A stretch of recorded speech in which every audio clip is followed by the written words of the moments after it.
The blow came suddenly. A dull sound, short, sharp, as if a piece of meat had fallen to the concrete. The bear's hat flew to the side, rolling across the pavement. The crowd gasped. Someone laughed nervously.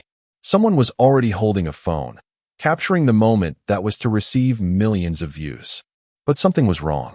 The guard did not fall. He didn't even sway. He just stood there. Blood dripped from his temple, mixing with sweat, but he didn't even blink. There was silence. The attacker, a tall man in a tracksuit, was still holding a fighting stance, his chest heaving heavily after the blow. He was waiting for a reaction. It was not delayed. The guardsman, who was still a statue, slowly turned his head. His eyes bored into his opponent. Calm. Empty. The one who had just attacked took half a step back. Because this was not just a soldier on parade. This was a man who had to kill. London was waking up slowly. Thin clouds stretched over Buckingham Palace, and the sun broke through them, casting long shadows on the gray stones of the courtyard. A crowd of tourists crowded around the black fence, cameras at the ready. Everyone was waiting for the main moment of the morning, the changing of the guard. Marco Velasquez, a 31-year-old mixed martial arts fighter from Los Angeles, watched with a skeptical expression. He was not here for the history or architecture.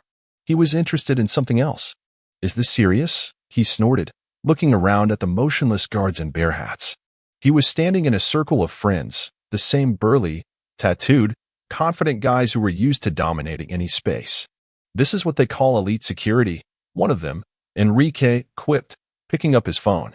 Come on, Marco, show them what a real fighter looks like. Marco didn't answer, just smiled. In front of him stood Sergeant Adam King, 29 years old, 8 years in the British Army, 2 tours in Afghanistan, the last year and a half in the Royal Guard. His face remained unmoved. His eyes were staring somewhere beyond the horizon. He was indifferent to the spectacle unfolding before him. Marco came closer. Do you think if you touch him, he'll do something? He threw over his shoulder. The crowd around him froze. Don't touch him, someone muttered. But Marco didn't listen. He came close, almost touching him face to face.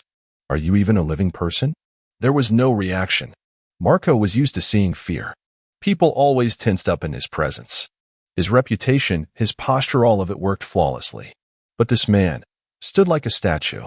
Come on, say something, Marco snorted and pushed the guardsman lightly in the shoulder. Silence. His friends giggled. The cameras were recording. Marco clenched his jaw. He didn't like being ignored. Okay, let's see how well they're trained. And then he struck. It was a perfect punch. Fast, sharp, perfectly calibrated over years of training. His foot sliced through the air, and the heel of his boot smashed into the guardsman's face with full force. He did not dodge. He did not react. He did not move. The blow was accompanied by a dull sound, short, sharp, as if a bag of sand had fallen on concrete. The bear's hat flew off and rolled along the pavement. The crowd held its breath. Someone chuckled. Someone whispered, "Oh, shit." Because Sergeant King did not fall. He didn't even stagger. He just turned his head slowly, and his eyes met Marco's. It lasted a second. 2. Marco felt something like panic rise in his chest. He knew that look. Not the anger. Not fear. Not surprise. But a cold, professional assessment. He was seen not as a person, not as a champion. He was seen as a target. And suddenly the world changed. The guardsman, who had been a statue before, made his first move. He released his rifle. Wouldn't metal hit the stone with a dry click? His arms went to the side with impeccably studied movements. Marco took a step back. It was too late. Somewhere in the crowd a woman was screaming. Someone was running, but he couldn't keep up. Because now everything was different than a second ago. Now it was no longer a tourist attraction. It was a real battle.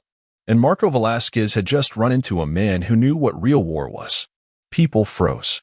The phones raised to record were no longer just filming a tourist scene. They were recording something completely different. Something that should not have been happening. Marco was no stranger to fighting. He had spent more than a decade in MMA, won dozens of fights, and knocked out his opponents in seconds. He was used to being in control. He was used to everything going according to his plan. But now, something was wrong. Guardsman King didn't react the way everyone he had ever beaten had reacted. He didn't grab his face, stagger backward, or retreat in shock. On the contrary, his face did not express pain, only a cold, calculating look. And this look made Marco make a mistake. He backed away. It was a subconscious reaction. In the gym, in the ring, it would have meant nothing. But here, in front of a man who went through the war, it meant everything. Because in real combat, retreat is the beginning of the end. King did not move. He did not run. He did not make unnecessary movements. He just broke the distance. Marco automatically moved to the side, taking a fighting stance. His brain finally kicked in, trying to decompose the situation into familiar patterns.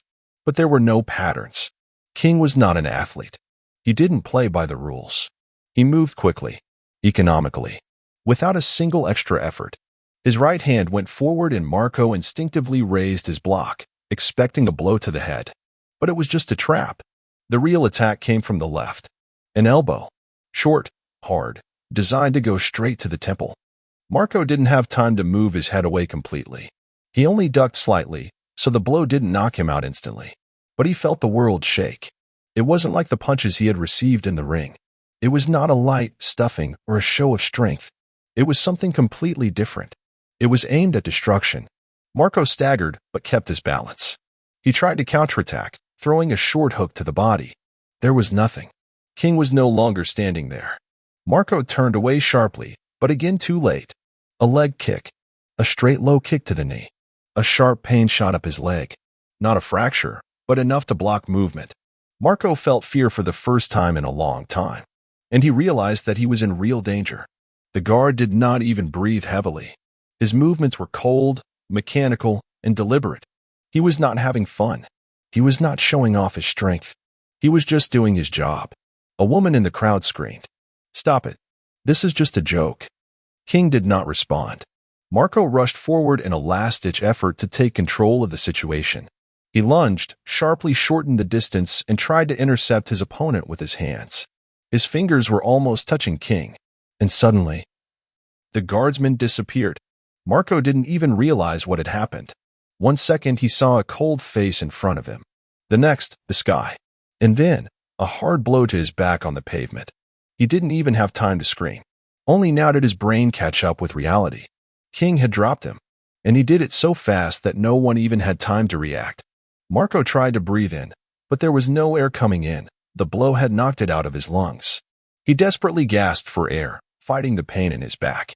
King was already standing over him. He did not bend down. He was not leaning over the defeated opponent in a threatening manner, as is done in sports fights. He just stood there, waiting. His face was blank. His eyes were cold. And then he spoke. Just 3 words. "Stay down. And don't move."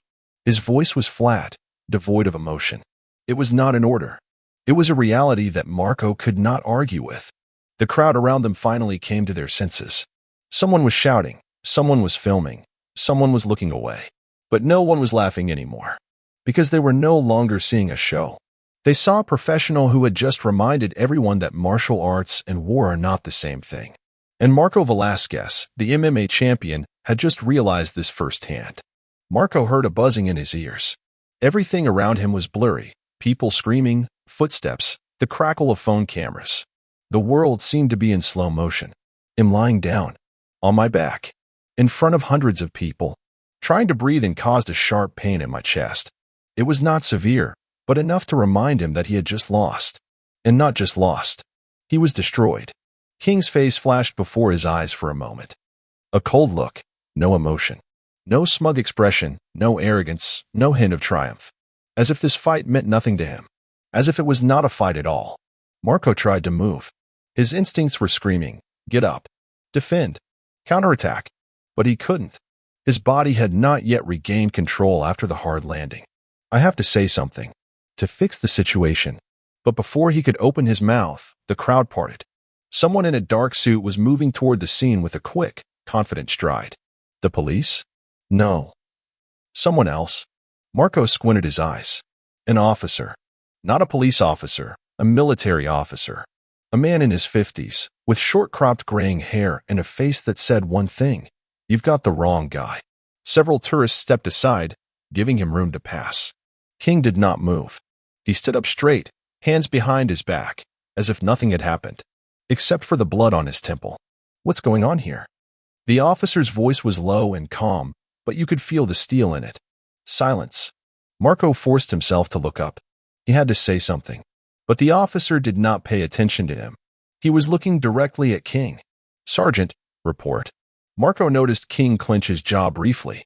His body remained tense, but his voice was calm. "Physical contact. A blow. I neutralized the threat without excessive force." The officer turned his gaze to Marco. Fuck. For the first time in years, he felt like he was out of control. "Do you realize that you just attacked a serviceman in the line of duty?" Marco swallowed. For the first time that morning, he didn't know what to say. And the officer was not going to wait. He turned sharply toward the two men in dark suits who were already approaching, obviously the palace security service. "This man is under arrest." Marco's chest tightened. "What?" The officer didn't even look in his direction. "Assault on a serviceman, violation of public order, deliberate provocation of conflict." The two guards came closer. The crowd was filming everything. Marco's friends were also there. They didn't even move, just looked at him. They would not help. Marco made a sharp movement, trying to stand up, but immediately felt someone else's hand on his shoulder. He turned his head. It was King. The guardsman leaned very close and said quietly, "Don't do that." Marco froze. King spoke without anger, without gloating. Just as a fact. "If you start resisting now, it will be worse." Marco closed his eyes. He wanted to scream, but he didn't. He just clenched his fist as his hands were gently brought behind his back, securing the handcuffs. It was the worst moment of his life. And the worst part was that it was his own fault. The crowd retreated even further. The police were already approaching the entrance to the palace. The officer looked at King again. "Go for a medical examination. Report back in an hour." "Yes, sir." The guard gave a short military salute and moved toward the gate. Marco followed him with his eyes while he was being dragged in the opposite direction. I thought he was just a decoration, but he turned out to be something much more. The story he was going to make viral will now go viral for a different reason. Marco sat in a cramped interrogation room. A table, 2 chairs, a camera in the corner. His wrists still bore the red marks of handcuffs. His head hurt from hitting the pavement.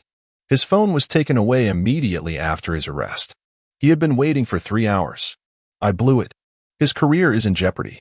His name is already being torn apart on social media.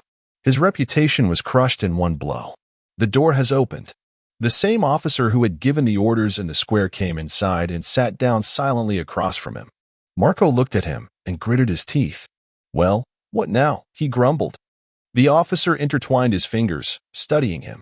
"Do you realize what you just did?" Marco leaned back in irritation. Yes. I made a mistake. But you do realize that it was just," he trailed off. Because there were no words in his head. "Just a joke." But it's not a joke. Just a provocation? But it was an attack. It was a moment, he finally managed to say. The officer nodded. "Oh, yes. And it will change your life forever." Marco clenched his jaw. "What's going to happen to me?" The officer opened a folder. "The prosecutor is reviewing the case. At least a fine and deportation. At worst, criminal proceedings." Marco clenched his fists. "What for?" The officer looked at him as if he were talking to a child. "You attacked a serviceman. On duty. On the territory of the royal palace." "Yes. It really is the stupidest thing I've ever done." Marco inhaled heavily and rubbed his face. "I want to talk to him." The officer raised an eyebrow. "With whom?" Marco swallowed. "With that guardsman." The officer thought for a moment. Then he got up and walked out. What if he agrees? What would I tell him? 10 minutes later, the door opened again, and Sergeant King walked into the room. Marco felt something cold in his chest. No uniform. No bear cap. In a regular military jacket. Now he didn't look like part of the ceremony. Now he looked like a soldier. King sat down silently. Marco looked at him. And then, with a heavy sigh, he shook his head. "I acted like an idiot." King did not answer. Marco rubbed his hands together nervously. "I really didn't realize who I was dealing with." Silence. He tried to smile. "I thought you were just, an extra?" King's voice was calm. Marco nodded. "Yes, I am." King finally spoke. "I was in Afghanistan when I was 21. 2 years of continuous combat tours. Then a few other countries that don't make the news." Marco froze. King leaned forward. "You can be the best at what you do. A champion. A fighter who is feared in the gym. But you have no idea what a real fight is like. Marco pressed his lips together. I realized that. King looked at him for a second, then nodded briefly. Good. He stood up. Marco looked up. Is that all? King stopped at the door. You wanted a lesson? You got it. And he walked out. Marco remained sitting, watching him go. The most painful loss of my life. But perhaps the most valuable.